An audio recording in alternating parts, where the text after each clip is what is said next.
루마니아가 한국의 진단키트를 수입할 수 있었던 이유. 전 세계가 코로나19로 몸살을 앓고 있는 요즘 의료 장비와 방역용품의 품귀 현상이 커지고 있습니다. 이런 가운데 코로나19 확진 여부를 판단해줄 진단키트가 중요한 전략물자가 되어버린 상황입니다. 현재 코로나19가 가장 빠르게 확산 중인 유럽의 여러 국가들 역시 진단키트 부족으로 인해 진단키트 수입을 위해 노력 중이며 그 중에서도 중국산 진단키트에 의존하고 있습니다.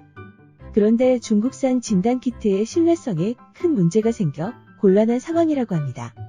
체코에서는 중국산 진단키트가 최대 80%의 오류가 발생하고 있다고 현지 언론에 보도가 나왔습니다.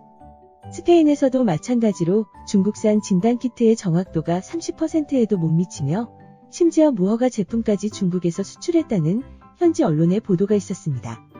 중국산 진단키트의 신뢰도가 바닥으로 추락하자 그렇지 않아도 인기가 좋은 한국산 진단키트의 전 세계의 주문이 쇄도하고 있습니다.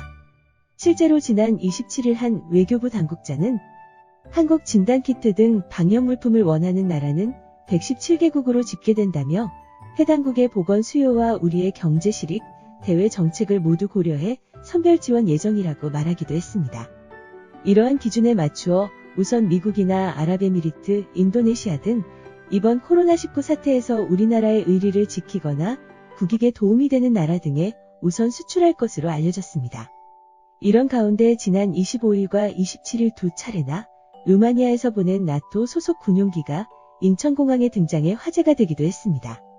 민간공항에 군용기가 착륙한 것은 매우 이례적인 일이었기에 사람들의 관심이 모아졌는데요.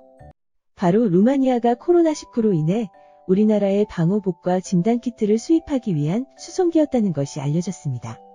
그런데 어떻게 수많은 경쟁 국가들을 제치고 루마니아는 한국의 진단키트를 먼저 수입할 수 있게 된 것일까요? 그 이유는 바로 작년에 일어난 헝가리 유람선 침몰 사고에 있었습니다. 부다페스트의 다뉴브 강에서 일어난 유람선 침몰 사고 당시 수십 명의 한국인 피해자들이 발생했었습니다.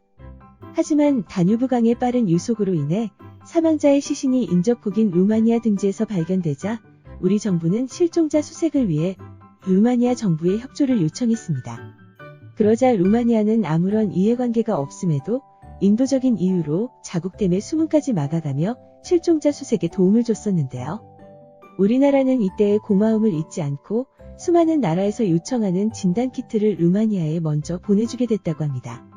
이 사실이 알려지자 주 루마니아 한국대사관 SNS 페이지에는 한국의 고마움을 표하는 루마니아 사람들의 댓글이 이어지며 지켜보는 사람들의 마음을 흐뭇하게 만들었습니다.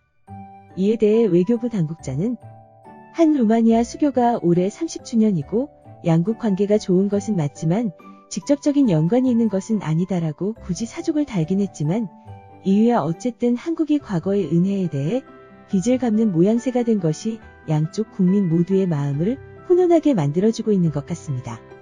힘든 시기지만 이런 훈훈한 소식들이 계속해서 들려와 우리 마음에도 봄이 왔으면 좋겠습니다.